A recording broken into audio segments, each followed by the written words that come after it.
আজকের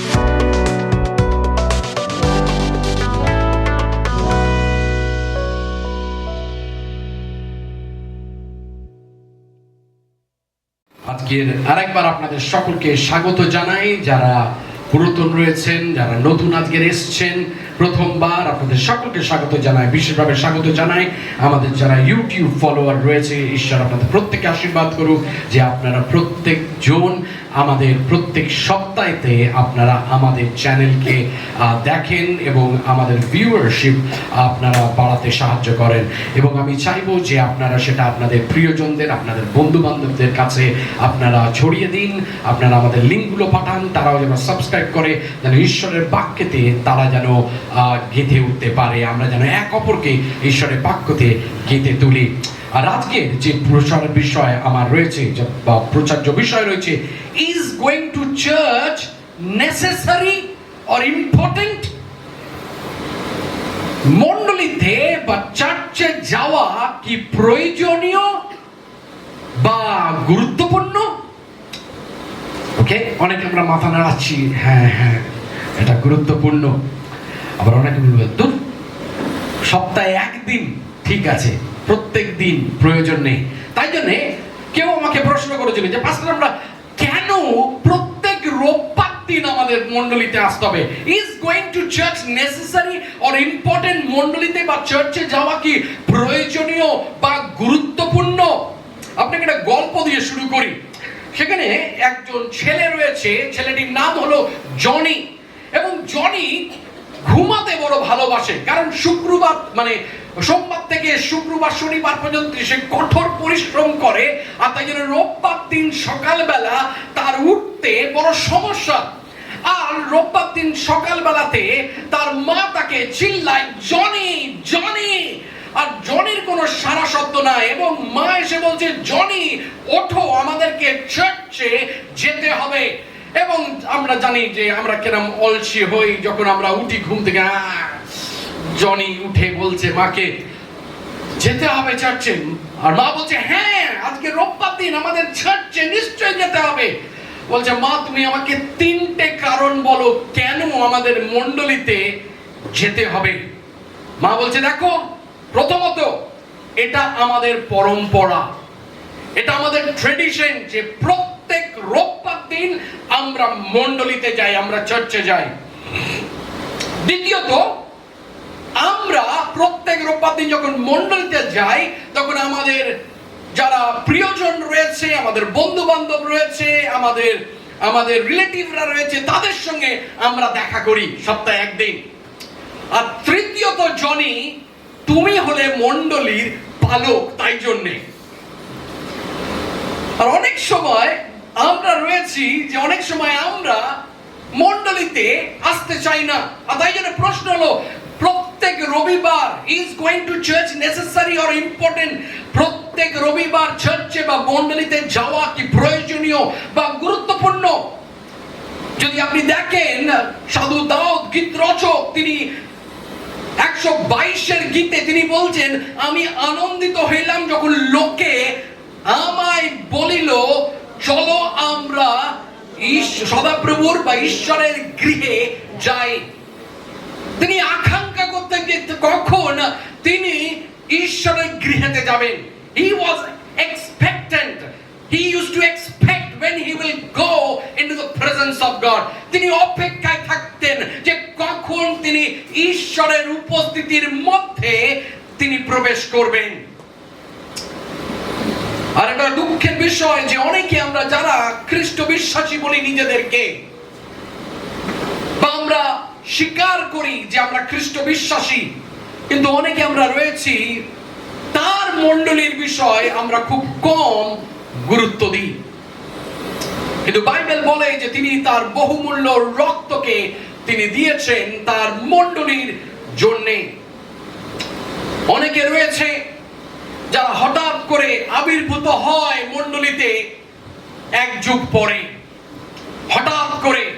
আর বিশেষ কোনো অনুষ্ঠানের সময় আমরা শুধু তাদেরকে দেখতে পাই। সারা বছর আমরা তাদেরকে কখনো আমরা দেখতে পাই না। তারা সেই 4টি দিন, আমরা বারবার বলে থাকি, ক্রিসমাস, গুড ফ্রাইডে, ইস্টার আর নতুন বছর বা নিউ ইয়ার, তাদের শুধু আমরা দেখতে পাই। আর একটা আছে পাম সানডে, অনেক সময় যদি ঈশ্বর অনুগ্রহ করে থাকে তাদের উপরে। আবার ইংরেজিতে একটা কথা আমাদের চার্চে আমরা খুব এটা প্রচলিত ছিল আমাদের ইংরেজি চার্চে, hatch match dispatch. Hatch match dispatch. তখনই আমাদের মণ্ডলীর কথা মনে পড়ে যখন আমাদের পরিবারে কোনো একটি শিশু জন্মগ্রহণ করে। তখনই আমাদেরকে মণ্ডলীর কথা মনে পড়ে যখন আমাদেরকে তাকে উৎসর্গ করে একটি সার্টিফিকেট নিতে হবে তাকে স্কুলে ভর্তি করানোর জন্য। তখনই আমাদের মণ্ডলীর কথা মনে পড়ে যখন আমাদের পরিবারে কোনো যুবক বা যুবতী তাদের বিবাহর সময় এসে গেছে। আবার আমাদের মণ্ডলীর কথা মনে পড়ে তখন যখন আমাদের পরিবারে কারোর মৃত্যু হয়, তখন আমাদের মণ্ডলীর কথা আমাদের মনে পড়ে। কিন্তু আমাদের মনে রাখতে হবে যে আমরা যেন আমাদের ছেলে মেয়েদেরকে সঠিক ব্যাখ্যা দিতে পারি যে কেন আমরা মণ্ডলীতে আসি, কেন এটা অনিবার্য যে আমরা রোববার সকালে অন্য কোথাও নয় কিন্তু মণ্ডলীর মধ্যে আমরা আসি। We all struggle with this question at times. Do we really need to go to church? অনেক সময় আমরা এই প্রশ্নটার সঙ্গে যেন যুদ্ধ করি যে সত্যিকারে কি আমার মণ্ডলীতে যাওয়ার প্রয়োজন রয়েছে। আর এই প্রজন্মে যেন এটা খুব সাধারণ বিষয়, প্রত্যেকেই যেন এরকম একটা মানসিকতা রাখে যারা বলে যে আমি যিশুকে ভালোবাসি, আমি যিশুর অনুসারী, আমি যিশুর অন্বেষণকারী। People who say they love Jesus but hate the church. অনেকে রয়েছে যারা যিশুকে ভালোবাসে কিন্তু তার মণ্ডলীর থেকে দূরে থাকে, তার মণ্ডলীকে যেন তারা ঘৃণা করে। অনেক সময় তারা অনেক বিভিন্ন অজুহাত দেয়, আমি খুব ব্যস্ত থাকি সারা সপ্তাহ, আর এই একটা দিন আমি পাই যেটা আমার জন্য, এবং সাত সকালে উঠে মণ্ডলীতে যাওয়ার কি কোনো প্রয়োজন রয়েছে? আমি যিশুকে ভালোবাসি কিন্তু মণ্ডলীকে আমি ভালোবাসি না, কেননা সেখানকার লোকরা খুব একটা ভালো মানসিকতা রাখে না। আমি যিশুকে ভালোবাসি কিন্তু আমি মণ্ডলীকে ভালোবাসি না, কেন সেই মণ্ডলীর মধ্যে অনেকে রয়েছে যারা কি করে না, পরনিন্দা পর আলোচনা করে। আমি মণ্ডলীকে ভালোবাসি না কারণ মণ্ডলীর মধ্যে সকালবেলা গিয়ে আমরা একজন বোরিং লোককে আমাদেরকে শুনতে হয়, তার মধ্যে কোনো মজা নেই। আমি যিশুকে ভালোবাসি কিন্তু আমার মণ্ডলীর প্রয়োজন নেই। আমি মণ্ডলীকে যিশুকে ভালোবাসি কিন্তু সকালবেলাতে আমি মণ্ডলীর মুখ দেখতে চাই না। I don't like to go to church because I have an issue with the pastor. আমি মণ্ডলীতে যেতে চাই না কেননা আমার সমস্যা রয়েছে, যারা এল্ডার রয়েছে, যারা ভালো রয়েছে। আজকের আপনাকে কিছু পরিসংখ্যান আমি দিই, সার্ভে দিই, কিছু স্ট্যাটিস্টিক দিই। পোস্ট কোভিড মণ্ডলীর কি অবস্থায় দাঁড়িয়েছে। কোভিডের পর থেকে 27% লোক তারা নির্ভর করে অনলাইন চার্চে। নাও শাস্ত্রে যে কোথায় লেখা রয়েছে অনলাইন চার্চ আমি জানি না। অনলাইন চার্চ করা হয়েছিল তখন এই কারণে, কারণ তখন কোনো উপায় ছিল না যে বিশ্বাসীরা একত্রিত হোক একটি ছাদের নিচে। তাই জন্য আমরা তখন কি করেছিলাম যে জুম প্ল্যাটফর্মে বা অন্য কোনো মিডিয়ার মাধ্যমে আমরা আমাদের লোকেদেরকে সংগঠিত করছিলাম, তাদেরকে একসঙ্গে নিয়ে আসছিলাম, তাদেরকে সহভাগিতার মধ্যে নিয়ে আসছিলাম। কিন্তু কোভিডের পরেও 27% লোক তারা অনলাইন চার্চে আটকে রয়েছে। 54% লোক বা মণ্ডলী তারা রিপোর্ট করছে যে তাদের অনেক মেম্বারশিপে এবং অ্যাটেন্ডেন্সে পতন হয়েছে। 3 জনের মধ্যে একজন বিশ্বাসী সে কখনো মণ্ডলীতে যায় না। আরেকটা পরিসংখ্যান বা সার্ভে আপনাকে বলি, চার্চ ট্র্যাক বলে একটি অর্গানাইজেশন রয়েছে যেটা মণ্ডলীকে নিয়ে তারা রিসার্চ করে। এবং তারা বলছে, যদি আমেরিকার প্রেক্ষাপটে আমরা দেখি, ভারতেও কিছুটা সেটার প্রভাব রয়েছে, প্রায় 20% আমেরিকানরা তারা প্রত্যেক সপ্তাহে মণ্ডলীতে যায় না। 41%, 41% আমেরিকান মাসে একবার শুধু মণ্ডলীতে যায়। 57% আমেরিকান রয়েছে যারা জীবনে মণ্ডলীতে যায় না। আপনাকে সত্যি কথা বলি যে আমি এমন একটি পরিবারে জন্মগ্রহণ করেছিলাম যে পরিবারে আমার বাবাকে আমি কখনো দেখিনি মণ্ডলীতে যেতে, জীবনে না। যখন আমি আস্তে আস্তে বড় হলাম, যখন আমি যিশুর কথা বললাম আমার বাবাকে, তখন তিনি আসতেন আমাদের ইংরেজি চার্চে, কিন্তু তার আগে কখনো সে মণ্ডলীতে যায়নি। আর হয়তো আমাদের অনেক প্রিয়জন রয়েছে, অনেক পরিবার রয়েছে যাদের আমরা চিনি যে তারা কখনো মণ্ডলীতে যায় না। আবার অনেকে রয়েছে যারা চায় মণ্ডলীতে যেতে, কিন্তু কোনো কারণে তারা যেতে পারে না। গত সপ্তাহে আমি আর একটা বন্ধু আমরা কথা বলছিলাম আমাদের চার্চ ক্যাম্পাসে, এবং সে বলছিল যে একটি পরিবারের বিষয়, তারা শুধু মণ্ডলীতে আসে প্রথম রোববার কমিউনিয়নের জন্য। অনেক সময় আমরা ভাবি কমিউনিয়ন বা প্রভুর মেজ অনেকটা প্রসাদের মতন কাজ করে, ওটা নিলেই আমি সুস্থ হয়ে যাব, ওটা নিলেই আমি পরিত্রাণ পেয়ে যাব। কিন্তু আপনাকে বলি আজকের যে তার মধ্যে কোনো শক্তি নেই। কমিউনিয়ন নেওয়াতে আপনি পরিত্রাণ পাবেন না, কমিউনিয়ন নেওয়াতে আপনি স্বর্গমুখী হবেন না, স্বর্গে যাবেন না। কমিউনিয়নের আসল অর্থ হলো সহভাগিতার প্রেক্ষাপটে। যদি সেখানে সহভাগিতা না থাকে তাহলে কমিউনিয়নের কোনো মানে নেই। সুজান বলে একজন, তিনি একজন স্বীকার করেন যে তিনি একজন খ্রিস্ট বিশ্বাসী, এবং তার ফেসবুকের পেজেতে সুজান তিনি বিভিন্ন কথা লেখেন, উক্তি করেন পালকদের বিষয়, মণ্ডলীর বিষয়। এবং সুজানের একটা বান্ধবী তাকে ফেসবুকেতে মেসেজ করে এবং বলে যে তুমি কি মণ্ডলী এবং পালকদের ঘৃণা করো? এবং সুজান প্রতিউত্তরে বলে, হ্যাঁ ঠিকই বলেছো। তখন তার বন্ধু তাকে প্রতিউত্তরে বলে যে তাহলে আমার মনে হয় তুমি পৌল, পিতর, যাকব, যোহন, যিশু এদেরকেও তুমি ঘৃণা করো। বলছে না না, যিশু আর আমি ঠিক আছি, কিন্তু এখন যারা পরিচালনা করে মণ্ডলীকে তাদেরকে আমি পছন্দ করি না। আপনাকে বলি সত্যি কথা বলতে গেলে এবং দুঃখের বিষয়, আমি এমন অনেক লোককে জানি যাদের নাম দিয়ে আমি নাম দিতে পারি আজকের, যারা যিশুকে ভালোবাসে বলে দাবি করে, কিন্তু তারা মণ্ডলীতে যোগদান দেয় না। অনেক কম তারা একটি নির্দিষ্ট স্থানীয় মণ্ডলীর সদস্য হয় বা অংশ হয়। উদাহরণ খুঁজতে আপনাকে অনেক দূরে যেতে হবে না। আপনি হয়তো অনেককে চেনেন যারা তারা স্বীকার করে যে তারা খ্রিস্ট বিশ্বাসী, এবং তারা মণ্ডলীর মধ্যে আসে না।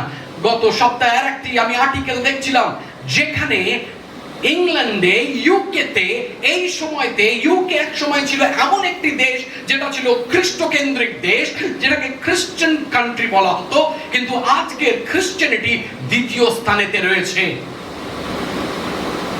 চিন্তা করতে পারেন, যেখান থেকে উইলিয়াম ক্যারি এসছে, যেখান থেকে জন মার্শম্যান এসছে, সেরকম একটি দেশ,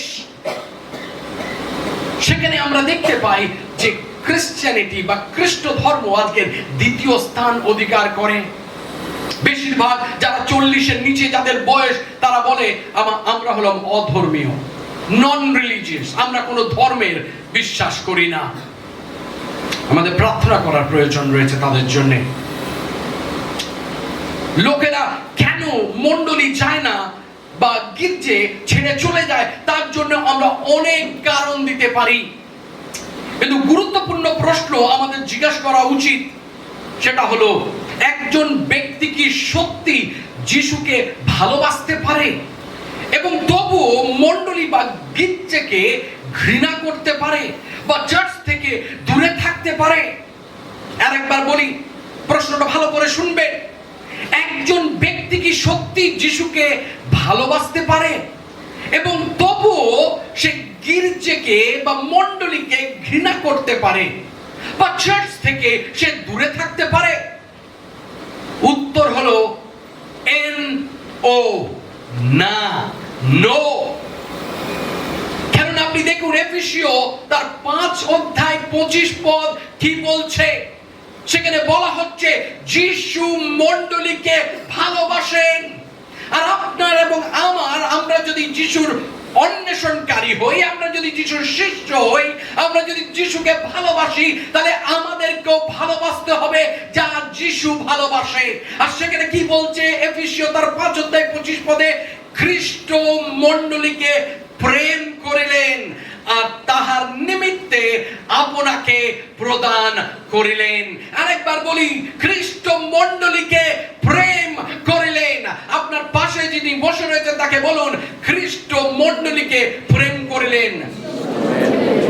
এবার আপনার অন্যদিকে যে বসে রয়েছেন তাকে বলুন যে যিশু মণ্ডলীকে ভালোবাসে। অশেষ ধন্যবাদ। অন্য কথায় খ্রিস্ট তার মণ্ডলীর উপর তার ভালোবাসা কেন্দ্রভূত করেন। It is centred on the church. খ্রিস্টের মণ্ডলী, তিনি মণ্ডলীকে এত ভালোবাসেন। আর মণ্ডলী কাদেরকে নিয়ে, সেটার ব্যাখ্যায় আমি যাব না, কারণ আমরা সকলে জানি মণ্ডলী হলো আমাদের প্রত্যেককে নিয়ে। We are the church. এই বিল্ডিংটা মণ্ডলী নয়, মণ্ডলী হলো আপনি এবং আমি। যখন আমরা একত্রিত হই সেটাই হলো মণ্ডলী। অতএব যদি আমরা একজন খ্রিস্ট কেন্দ্রিক মানুষ হতে চাই, তাহলে আমাদের মণ্ডলী কেন্দ্রিক মানুষ হতে হবে। আমরা যদি খ্রিস্ট কেন্দ্রিক মানুষ হতে চাই, তাহলে আমাদের মণ্ডলী কেন্দ্রিক মানুষ হতে হবে। কারণ সেখানে খ্রিস্ট তার ভালোবাসাকে কেন্দ্র করে। খ্রিস্টের ভালোবাসার পাত্র হলো মণ্ডলী। ভিন্নভাবে বলতে গেলে একজন খ্রিস্টান হলো একটি মণ্ডলী কেন্দ্রিক খ্রিস্টান। একজন বিশ্বাসী হলো মণ্ডলী কেন্দ্রিক বিশ্বাসী। আমরা যিশুকে ভালোবাসতে পারি না এবং মণ্ডলীকে ঘৃণা করতে পারি না। আপনি আমি বলতে পারবো না যে আমি যিশুকে ভালোবাসি কিন্তু আমি তার সহভাগিতাকে ঘৃণা করি। মার্ক ডেভার এরকম লেখে, আমি প্রথমে ইংরেজিতে পড়বো তারপরে তার বাংলাটা আমি বলবো।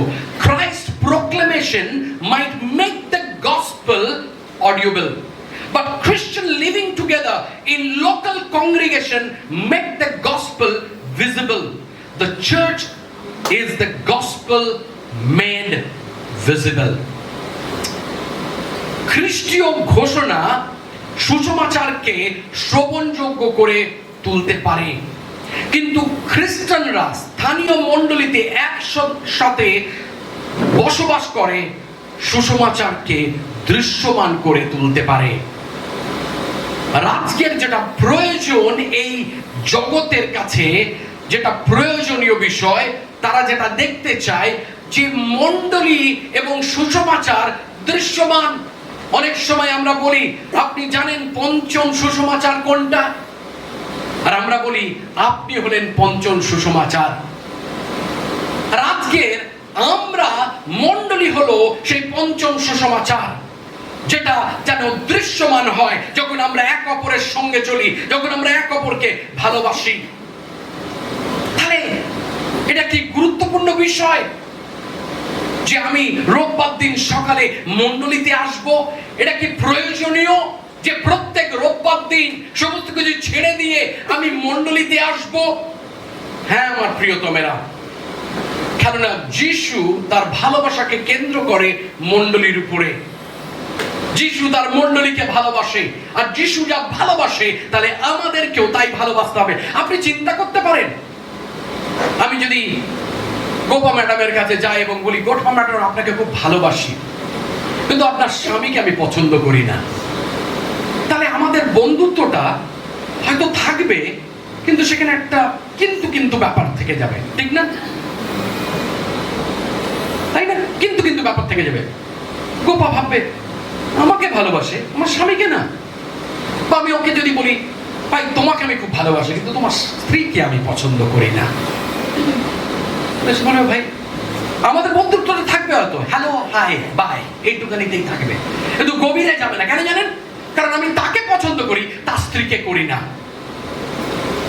আর অনেক সময় আমরা সেরকমই আমাদের মনোভাব, আমরা যিশুকে ভালোবাসি কিন্তু তার মণ্ডলীকে নয়। আবার অনেকে রয়েছে তারা মণ্ডলীকে ভালোবাসে কারণ সেখানে আনন্দ রয়েছে, সেখানে কোরিওগ্রাফি রয়েছে, সেখানে ড্রামা রয়েছে, সেগুলোতে তারা অংশগ্রহণ করে, তাই জন্য মণ্ডলী যখন পিকনিক হয়, হাঙ্গামা হয়, সেখানে তারা রয়েছে। কিন্তু যিশুকে তারা ভালোবাসে না, মণ্ডলীতে আসে শুধু পিকনিকের জন্য। তাই জন্য আপনি দেখবেন অনেক মণ্ডলী রয়েছে তারা কত পয়সা পিকনিকে ব্যয় করে দেয়, খানা পিনা। এমন মণ্ডলী রয়েছে যারা মনে করে যে তারা যেখানে দশমাংশ এবং উপহার দেয় সেই পয়সাগুলো তাদেরকেই খরচা করতে হবে এবং তাদের জন্যই খরচা করতে হবে। কিন্তু আপনাকে বলি আজকে যে আমরা যখন আমাদের উপহার, আমাদের নৈবেদ্য আমরা ঈশ্বরের জন্য নিয়ে আসি, তখন সেটা শুধু ঈশ্বরের রাজ্যের তৈরির জন্য খরচ করা উচিত, অন্য কোনো কিছুতে নয়। আপনার বিনোদনের জন্য আমরা দশমাংশ আমাদের উপহার আমরা মণ্ডলীতে নিয়ে আসি না। আর যদি সেটাই আপনার মানসিকতা হয় তাহলে আপনার দশমাংশ, আপনার উপহার আপনি রেখে দিন। কিন্তু আমরা কেন দিই? যাতে সেখানে ঈশ্বরের রাজ্যকে আমরা এগোতে পারি, যাতে কোনো বাইবেল কলেজ স্টুডেন্টকে আমরা সাপোর্ট করতে পারি, যাতে নতুন চার্চকে আমরা পায়োনিয়ার করতে পারি, যেন কোনো অন্য কোথাও অন্য মণ্ডলী যেটা ভেঙে পড়ে যাচ্ছে সেটাকে আমরা সাহায্য করতে পারি। তাই জন্য আমরা আমাদের উপহার নিয়ে আসি। It's impossible to love one and hate the other. Bible আমাদের বলে যদি মণ্ডলী যিশুর বধূ হয় তবে একজনকে ভালোবাসা এবং অন্যকে ঘৃণা করা অসম্ভব। কেননা মণ্ডলী হলো খ্রিস্টের বধূ। মণ্ডলীতে উপস্থিত শুধু একটি ভালো পরামর্শ নয়, এটা বিশ্বাসীদের জন্য ঈশ্বরের ইচ্ছা। আপনাকে বলি আরেকবার, মণ্ডলীতে উপস্থিতি শুধু একটি ভালো পরামর্শ নয়, এটা বিশ্বাসীদের জন্য ঈশ্বরের ইচ্ছা। অনেক সময় যখন আমি যুবক যুবতীদের দেখি তারা ব্যস্ত, অনেক রকম বিষয় তারা ব্যস্ত, তাদের কাছে ঈশ্বরের কাজের জন্য কোনো সময় নেই। সারা জীবন তারা স্ট্রাগল করে যায়, কি খুঁজছে তারাই জানে না। ঈশ্বরকে ধন্যবাদ করি, যখন আমার 16 বছর বয়স ছিল আমি ঈশ্বরকে পেয়েছিলাম এবং আমি ঈশ্বরকে ধাবা করেছিলাম। অন্য কথায় I was running after God, I was chasing God, আমি তার পিছনে দৌড়াচ্ছিলাম। আর তিনি আমার কোনো অভাব রাখেনি, কারণ ঈশ্বরের বাক্য বলে seek ye first the kingdom of God and all these things shall be added unto you. প্রথমে তোমরা ঈশ্বরের রাজ্যের অন্বেষণ করো আর সমস্ত কিছু তোমাকে দেওয়া যাইবে। ওখানে বলছেন অন্য কিছুর অন্বেষণ করো তুমি পেয়ে যাবে, বলছে ঈশ্বরের রাজ্যের অন্বেষণ করো। give God's kingdom the first priority। যখন আপনি আপনার জীবনে সর্বপ্রথম অগ্রাধিকার বা প্রায়োরিটি যিশুর তিনি যা ভালোবাসেন সেটাকে রাখেন, তখন আপনি দেখবেন আপনার জীবনে আপনি সমস্ত কিছু পাচ্ছেন। অনেক সময় আমরা আমাদের পড়াশোনার পিছনে ছুটি, অনেক সময় ডিগ্রির পেছনে ছুটি, অনেক সময় এই করছি সেই করছি, but at last you go nowhere, কোথাও আপনি যান না। বাট যখন আপনি ঈশ্বরকে প্রথম রাখবেন, his priority the first, you see what God can do. আপনি দেখুন ইব্রিয় তার 10 অধ্যায় 25 পদ আমাদেরকে কি বলছে, সেখানে বলছে এসো আমরা সবাই একত্রিত হওয়ার অভ্যাস পরিত্যাগ না করি। ভালো করে পড়বেন, সেখানে কি বলছে, এসো আমরা সবাই একত্রিত হওয়ার অভ্যাস পরিত্যাগ না করি, কেউ কেউ যেমন এতে অভ্যস্ত হয়ে উঠেছে, বরং এসো পরস্পরকে উৎসাহিত করি, বিশেষত আরো বেশি তৎপর হয়ে করি, কারণ তোমরা দেখতেই পাচ্ছ প্রভুর আগমনের সেই দিন ক্রমশ এগিয়ে আসছে।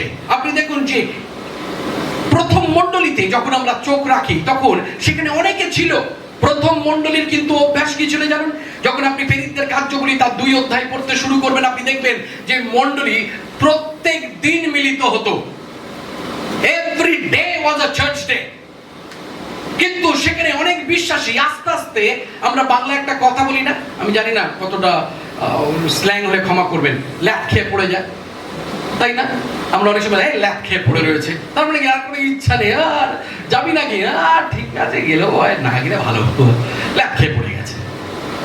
তো সেই রকমই প্রথম মণ্ডলীর অনেক বিশ্বাসী, তাদের মধ্যে সেটা ছিল যে একসময় তারা উদ্যোগী ছিল, তারা মণ্ডলীর সঙ্গে ছিল, তারা প্রেরিতদের যে কথাগুলো, শিক্ষাগুলোকে গ্রহণ করত। কিন্তু পরবর্তীকালে আমরা দেখতে পাই কি হয়েছে, যে তারা আর সেই সহভাগিতার মধ্যে আসছে না। আর ইব্রিয়র পত্রে, ইব্রিয়র যিনি লেখক, তিনি কি বলছেন? তিনি বলছেন যে এসো আমরা সেই অভ্যাসকে পরিত্যাগ না করি, উল্টে আমরা যেন এক অপরকে কি করি, এনকারেজ করি, আমরা যেন এক পরস্পরকে উৎসাহিত করি, যে আমরা যেন সেই একই সঙ্গে মিলিত হতে থাকি। মণ্ডলীতে যোগদান করা খ্রিস্টের একজন প্রকৃত অনুসারীদের জীবনের অংশ। যদি আপনি প্রকৃত রূপে খ্রিস্ট বিশ্বাসী হন, তাহলে আজকের আপনার এবং আমার জীবনের অংশ এটা, যে প্রতি রবিবার আমরা যেন ঈশ্বরের গৃহের মধ্যে আসতে পারি।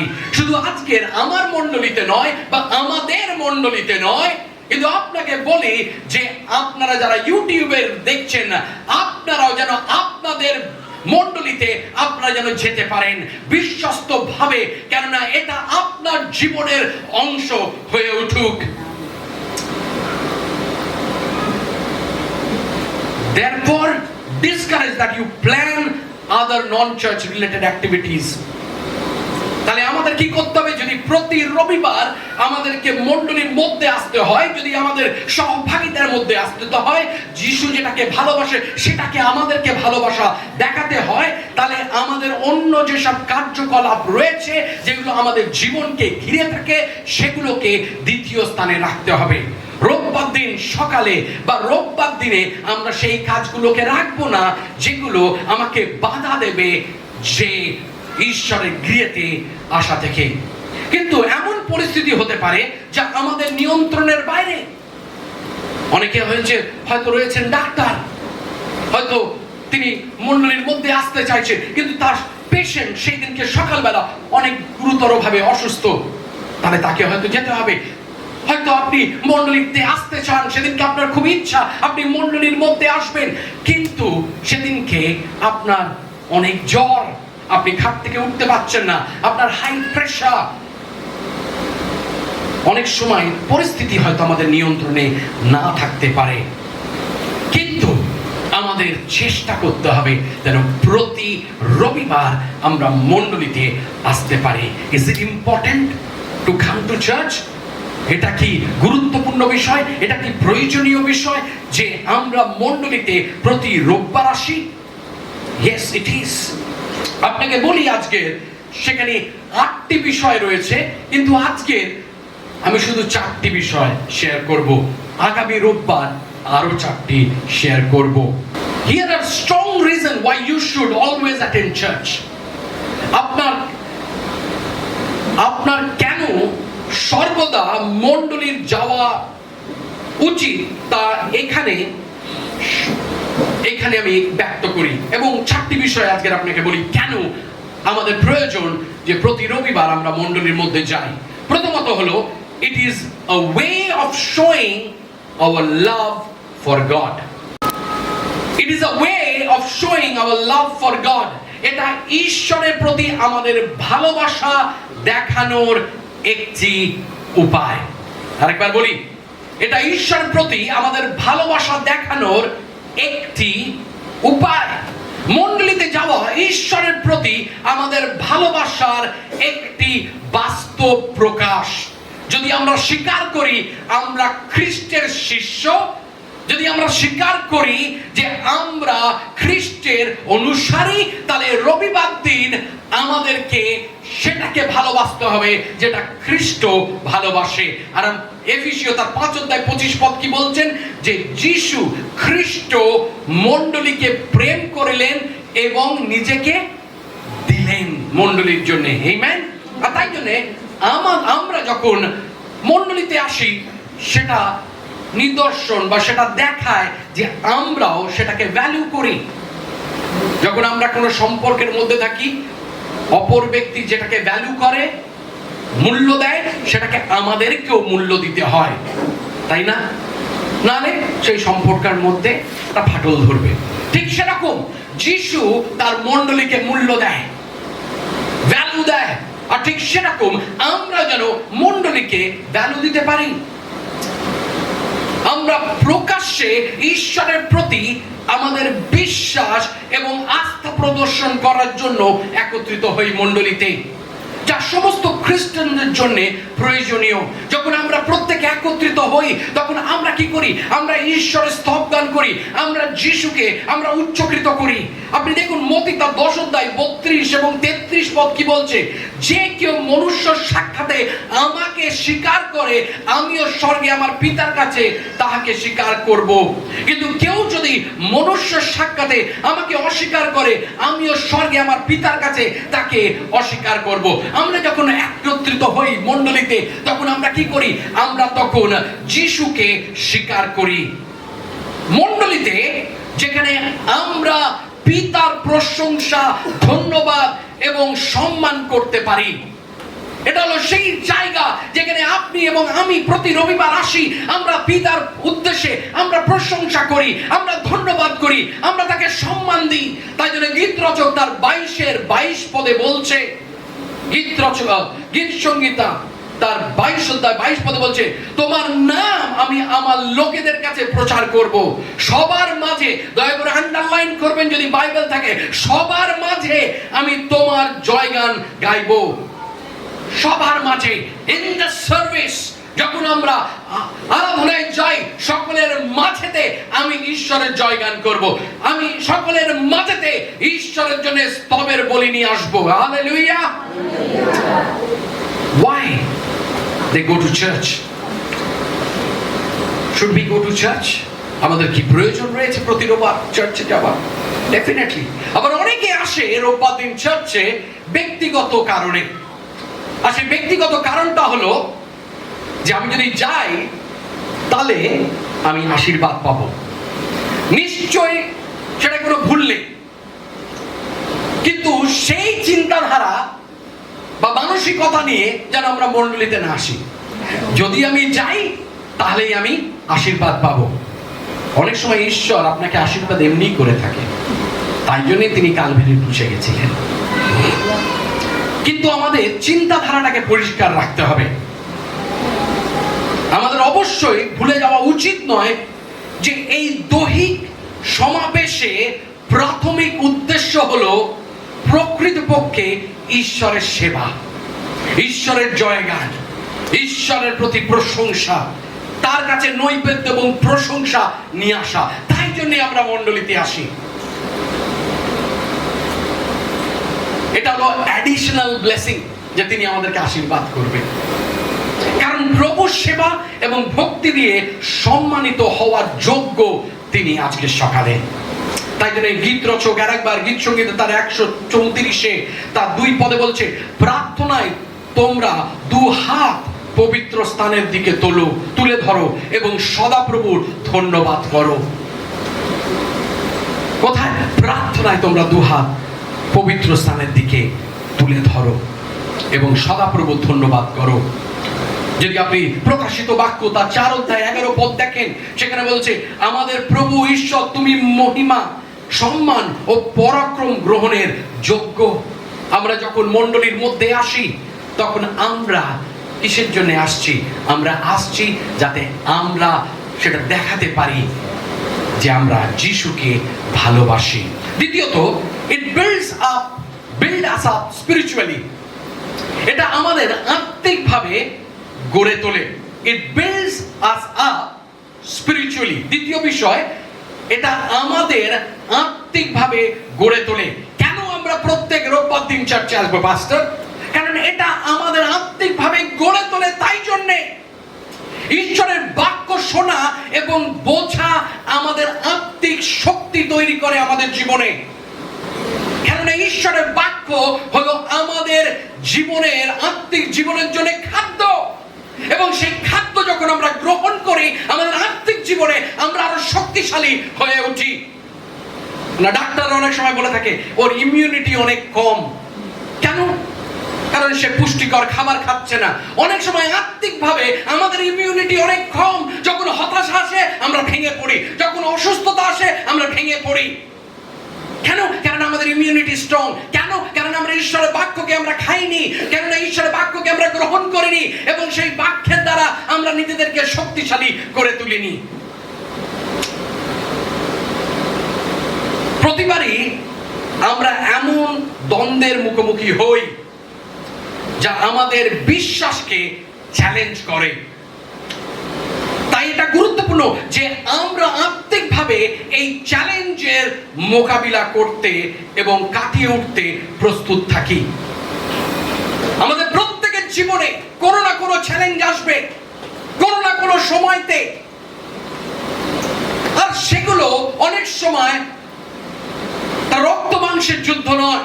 যদি আপনি এফেসীয় তার 6 অধ্যায় 10 থেকে 18 পদ পড়েন, সেখানে লেখা রয়েছে, সাধু পৌল এফেসীয় মণ্ডলীকে মনে করিয়ে দিচ্ছে যে সেখানে রক্ত মাংসের বিরুদ্ধে আমরা লড়ছি না, কিন্তু আমরা লড়ছি মন্দ শক্তির বিরুদ্ধে। এবং আপনি যদি 17 পদে নেমে আসেন, সেখানে বলছে আত্মার খড়গ অর্থাৎ ঈশ্বরের বাক্য গ্রহণ করো। ঈশ্বরের বাক্যকে গ্রহণ করতে বলছে। কেন? কারণ সেটা হলো আমার আত্মিক জীবনের জন্য পুষ্টি, সেটা হলো আমার আত্মিক জীবনের জন্য নিউট্রিশন। তাই জন্য আমরা কেন মণ্ডলীতে আসবো? যাতে আমরা আত্মিকভাবে শক্তিশালী হতে পারি। যখন আমরা ঈশ্বরের বাক্যকে গ্রহণ করি, যখন আমরা ঈশ্বরের বাক্যকে শুনি, আমাদের বিশ্বাস বৃদ্ধি পায়। কেন রোমিও তার 10 অধ্যায় 17 পদ কি বলছে? বলছে বিশ্বাস কিভাবে আসে? যখন আমরা ঈশ্বরের বাক্যকে শ্রবণ করি। শ্রবণ করার মাধ্যমে ঈশ্বরের উপরে আমাদের বিশ্বাস বৃদ্ধি পায়। তৃতীয় বিষয় খুব তাড়াতাড়ি, যে কেন আমরা রোববার দিন সকালে মণ্ডলীতে আসব। মণ্ডলীতে আসা কি প্রয়োজনীয়? এটা কি গুরুত্বপূর্ণ? প্রত্যেক রোববার দিনই কি আমায় করতে হবে? তৃতীয় বিষয় আপনাকে বলি, the Lord comes in the midst of people who gathers to worship him. The Lord comes in the midst of people who gathers to worship him. ঈশ্বর তার একত্রিত হওয়া আরাধনাকারীদের মাঝে উপস্থিত থাকেন। আরেকবার বলি, ভালো করে শুনবেন। ঈশ্বর তার একত্রিত হওয়া আরাধনাকারীদের মাঝে উপস্থিত থাকেন।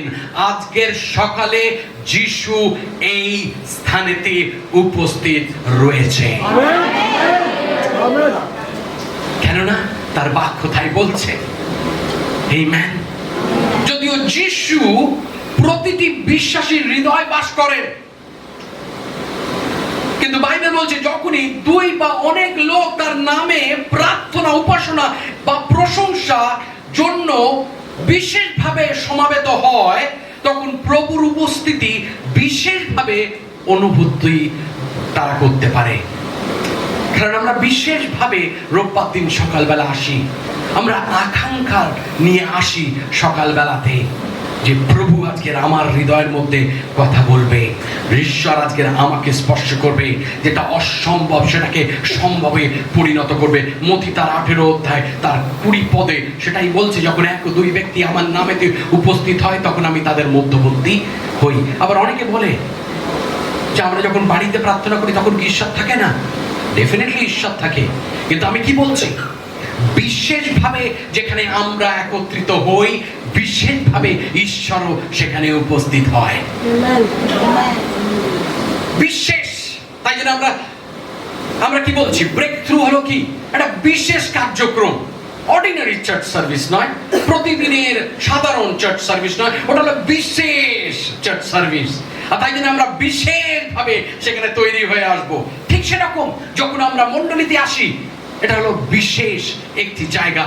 প্রত্যেক দিন যখন আমরা প্রার্থনা করি আমাদের পরিবারের সঙ্গে, ডেফিনেটলি ঈশ্বর উপস্থিত রয়েছে। কিন্তু যখন আমরা একত্রিত হই, অনেক পরিবার একসঙ্গে আসি, ঈশ্বর বিশেষভাবে সেই সভাতে তিনি উপস্থিত হন।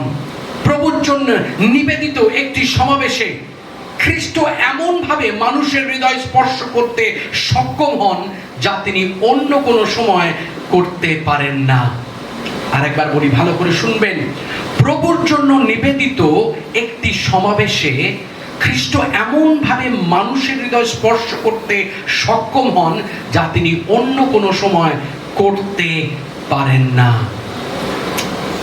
সাধারণভাবে প্রতি রবিবার আমরা আসি, কিন্তু আপনার মনে আছে যারা আমরা পুরাতন আমাদের মণ্ডলীতে এক সময় ছিল যখন আমরা ক্যাম্পে যেতাম, কেন আমরা চার্চে করতাম না, কিন্তু চার্চ থেকে বাইরে গিয়ে অন্য কোথাও কোনো গ্রামেতে কোনো স্কুলেতে আমরা ক্যাম্প করতাম। আর তখন আমরা দেখেছি মণ্ডলীর মধ্যে আরাধনার মধ্যে আর সেই আরাধনার মধ্যে একটি পার্থক্য রয়েছে। যখন আমরা দেখতে পেতাম সেখানে মন্দ আত্মা দূরে পালাচ্ছে, যেখানে আমরা দেখতে পেতাম যুবক যুবতীরা যারা ঈশ্বরের অন্বেষণ করছে, ঈশ্বরের আত্মা তাদের উপরে নেমে এসছে, তারা পরভাষায় তারা কথা বলছে, এগুলো আমাদের অভিজ্ঞতার মধ্যে রয়েছে। কেন? কারণ সেগুলো হলো বিশেষ সময়। আমার প্রিয়তমেরা, আপনাদের বলি, যখন প্রতি রবিবার আমরা আসি, এটা হলো বিশেষ সময় যখন আপনি এবং আমি আমরা যিশুকে আমরা উচ্চকৃত করি এবং এক অপরের সঙ্গে সহভাগিতা একত্রিত হই। সেটা হলো বিশেষ সময়। It's an important time. চতুর্থ বলি এবং শেষ করি, it strengthen relationship with fellow believers. কেন আমার প্রত্যেক রোববার দিন চার্চে যাওয়ার প্রয়োজন রয়েছে? It strengthen relationship with fellow believers. এটা সহবিশ্বাসীদের সাথে সম্পর্কে শক্তিশালী করে। আরেকবার বলি, এটা সহবিশ্বাসীদের সাথে সম্পর্ককে শক্তিশালী করে। মণ্ডলীতে একত্রিত হওয়ার একটা ইতিবাচক দিক রয়েছে, আর সেটা হলো যে বিশ্বাসীদের সহভাগিতাকে প্রভাবিত করতে পারে। যখন আমরা বিশ্বাসীরা একত্রিত হই, কারোর অল্প বিশ্বাস, কারো অনেকটা বিশ্বাস, কারো মাঝারি বিশ্বাস, আমরা এক অপরকে কি করছি? বাইবেল কি বলছে, সাধুপোল কি বলছে? তোমরা এক অপরকে গেঁথে তোলো। আমরা এক অপরকে সহভাগিতার মধ্যে আমরা গেঁথে তুলি। বাইবেল বলে যে ঈশ্বর সাথে একটি সুস্থ সম্পর্কের জন্য, যদি ঈশ্বরের সঙ্গে যিশুর সঙ্গে আমাদের একটা সুস্থ সম্পর্ক বজায় রাখতে হয়, তাহলে ঈশ্বরের সাথে এবং অন্য বিশ্বাসীদের সাথে একটি সহভাগিতা প্রয়োজন। আবার বলি, বাইবেল বলে যে ঈশ্বরের সাথে একটি সুস্থ সম্পর্কের জন্য ঈশ্বরের সাথে এবং অন্য বিশ্বাসীদের সাথে একটি সহভাগিতা প্রয়োজন। আমাদের ভাইদের, আমাদের বোনেদের ভালোবাসা ছাড়া ঈশ্বরকে ভালোবাসা অসম্ভব। আমরা যদি আমাদের ভাইদের, আমাদের বোনেদের যদি ভালো না বাসি, তাহলে ঈশ্বরকে ভালোবাসা অসম্ভব। আমাদের মতের অমিল হতে পারে, আমাদের চিন্তাধারার অমিল হতে পারে, কিন্তু তার সত্ত্বেও আমাকে অপরকে গ্রহণযোগ্যতা দিতে হবে, অন্যকে গ্রহণ করতে হবে। তার মানে এই নয় যে আমাকে তার সঙ্গে ভেসে যেতে হবে, কিন্তু আমি তাকে ভালোবাসবো, আমি তাকে ঘৃণা করব না, তাই না? আমাদের যদি অন্য খ্রিস্টানদের ভালোবাসতে সমস্যা, তাহলে ঈশ্বরের সঙ্গে আমাদের সম্পর্ক টানাটানি হয়ে যাবে। আমি বাংলায় ভালো একটা শব্দ খুঁজছিলাম যে কোন শব্দটা বেশ ভালো যাবে, কারণ ইংরেজিতে বলছে it will strain our relationship. Strain, আমাদের সম্পর্ক স্ট্রেন হয়ে যাবে। কিন্তু বাংলায় ভাবলাম আমি টানাটানিটাই ভালো, বা চাপ সৃষ্টি করে দেবে। আমরা যদি একদম সাধারণ বাংলায় বলি, আমরা অনেক সময় ভাই ওটা করিস না, চাপের ব্যাপার। আমরা সেরকম যদি চলতি বাংলায় আমরা যদি বলি, আমরা যদি এক অপরকে ভালো না বাসতে পারি, তাহলে ঈশ্বর যিশুর সঙ্গে আমাদের সম্পর্ক কিন্তু চাপের ব্যাপার, তাই না? কেন? মতি তার 6 অধ্যায় 15 পদে কি বলছে আপনি দেখুন। সেখানে বলছে, কিন্তু তোমরা যদি লোকদিগকে ক্ষমা না করো, তবে তোমাদের পিতা তোমাদেরও অপরাধ ক্ষমা করবেন না। আমাদের এক অপরের মতের মিল নাও হতে পারে, আমরা তাকে ক্ষমা করে দেবো, ভুলেও যাবো, ফরগেট। যখন কি লিখছে আপনি দেখুন, প্রথম জন তার 2 অধ্যায় 9 এবং 10 পদে নাম বলছে, যে বলে আমি জ্যোতিতে আছি আর আপন ভ্রাতাকে ঘৃণা করে, সে এখনো অন্ধকারে রয়ে আছে। তাহলে মণ্ডলীতে যাওয়া একটা গুরুত্বপূর্ণ কারণগুলির মধ্যে একটি কারণ কি জানেন? You and I am practicing how to love each other. আমরা অনুশীলন করছি যে এক অপরকে কি করে ভালোবাসতে হয়। কারণ আপনি ভাববেন না যে আপনি শুধু স্বর্গে যাবেন, আর আপনি যাকে পছন্দ করেন না সে যাবে না। এবার আপনি চিন্তা করুন, স্বর্গে গিয়ে আপনার যাকে আপনি পছন্দ করেন না মুক্তির সঙ্গে দেখা হলো, আমি চলে গেল। স্বর্গে সেটা চলবে না। আর সবচেয়ে ভালো জায়গায় প্র্যাকটিস করা কোথায় জানেন? চার্চে। কারণ আমরা অনেকে আছি যে এক অপরকে সহ্য করতে পারি না, কিন্তু কি করব, বিধান বলছে, ঈশ্বরের বাক্য বলছে এক অপরকে গ্রহণ করো, এক অপরকে কেঁদে তোলো, এক অপরকে ক্ষমা করো। So we have to do that. এটা হলো অনুশীলনের একটি জায়গা, আমরা প্র্যাকটিস করার। তাই জন্য মণ্ডলীতে যাওয়ার গুরুত্বপূর্ণ কারণগুলির মধ্যে এটি হলো একটা গুরুত্বপূর্ণ বিষয়। যখন আমরা বাইবেল কলেজে গেছিলাম তখন খুব সমস্যার বিষয় ছিল, চাপের বিষয় ছিল। কেন? সেখানে তামিল রয়েছে, মিজো রয়েছে, নাগা রয়েছে, সেখানে তেলেগু রয়েছে, হ্যাঁ, সেখানে মহারাষ্ট্রিয়ান রয়েছে। এবার আমরা যখন খেতে বসতাম, আমাদের কিছু নাগা ভাইয়েরা ছিল, তারা যখন তাদের আচার খুলতো আমরা কেউ আর বসতে পারতাম না, কারণ তারা আখুনি খেত। আর আখুনির বোতল যদি আপনি একবার খুলেছেন পুরো কলকাতা জেনে যাবে। পাস্টার গোপাল জানে এসএবিসিতে আমরা কেরাম করে। আর আমাদের টেবিলে আমি ছিলাম বাঙালি, আমার বন্ধু এডওয়ার্ড ছিল তামিল, নিতিন ছিল মালয়ালি, রমতে বলে একটা ছেলে ছিল সে বেটা নাগা, এবং আমরা সবাই খেতাম একই সঙ্গে। আর অনেক সময় সে যখন আনতো, এক সময় এসএবিসির ক্যান্টিনে একটা বড় সমস্যা হয়ে গেছিল। কেন সমস্যা?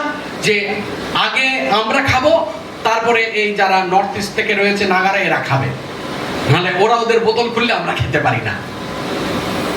তখন আমরা বললাম, দেখো আমরা হলাম খ্রিস্ট বিশ্বাসী, এক অপরকে আমাদেরকে গ্রহণযোগ্যতা দিতে হবে, এক অপরকে আমাদেরকে ভালোবাসতে হবে, এক অপরের পোশাককে আমাদেরকে শ্রদ্ধা করতে হবে, এক অপরের খাবারকে আমাদেরকে সহ্য করতে হবে এবং শ্রদ্ধা করতে হবে, যে যেটা খায়।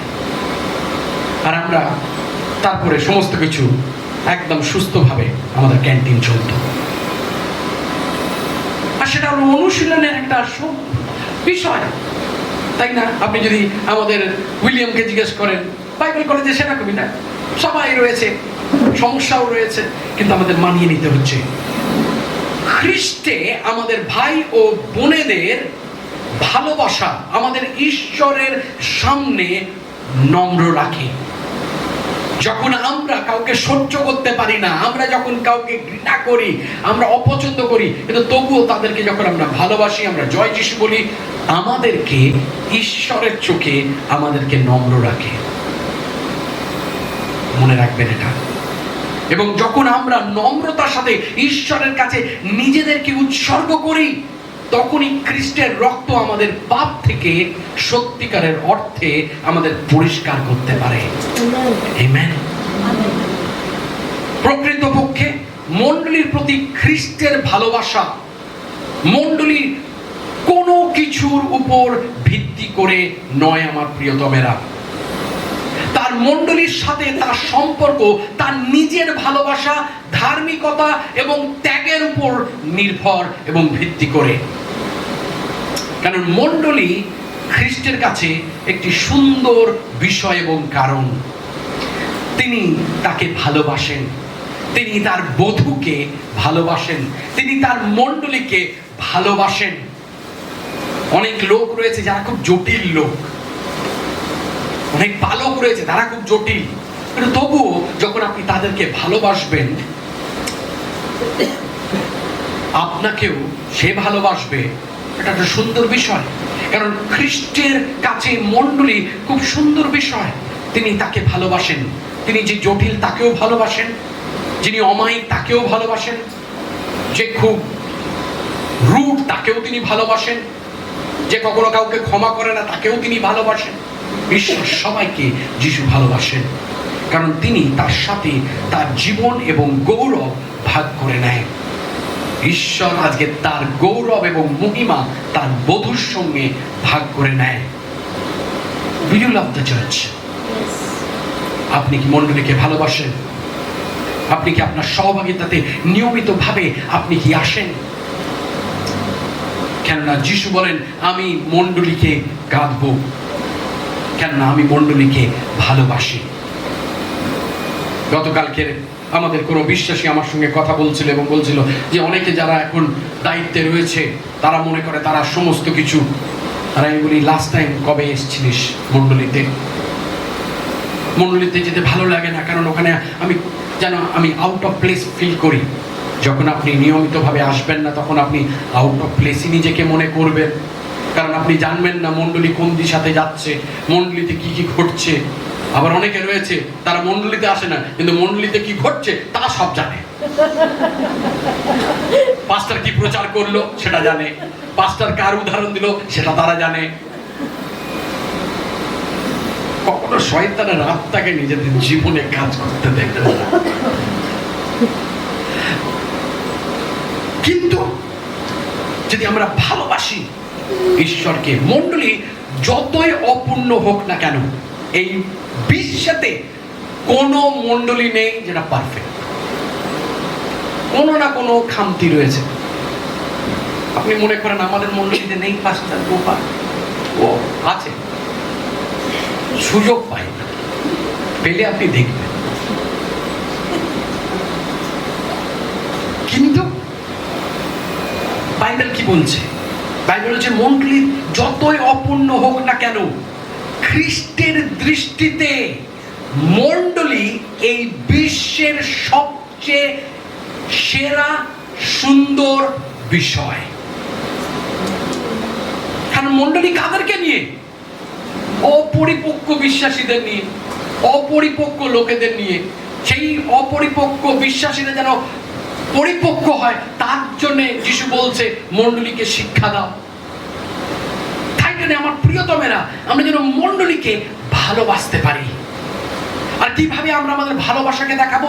যখন নিয়মিতভাবে আমরা সেখানে যোগদান দেব, যখন নিয়মিতভাবে আমরা সেখানে আরাধনা করব, যখন নিয়মিতভাবে আমরা সেই সহভাগিতার অংশ হব। যিশু কি বলছেন? সাধু পৌল এফেসীয় মণ্ডলীকে যিশুর বিষয়ে কি বলছেন? এফেসীয় তার 5:25 বলছেন, খ্রিস্ট মণ্ডলীকে প্রেম করিলেন আর তাহার নিমিত্তে আপনাকে প্রদান করিলেন। মণ্ডলীর নিমিত্তে যিশু নিজেকে প্রদান করলেন। তাই জন্য আমরা মণ্ডলীর অংশ। তাই জন্য আমরা, যিশু মণ্ডলীকে ভালোবাসে, আমরাও মণ্ডলীকে ভালোবাসবো।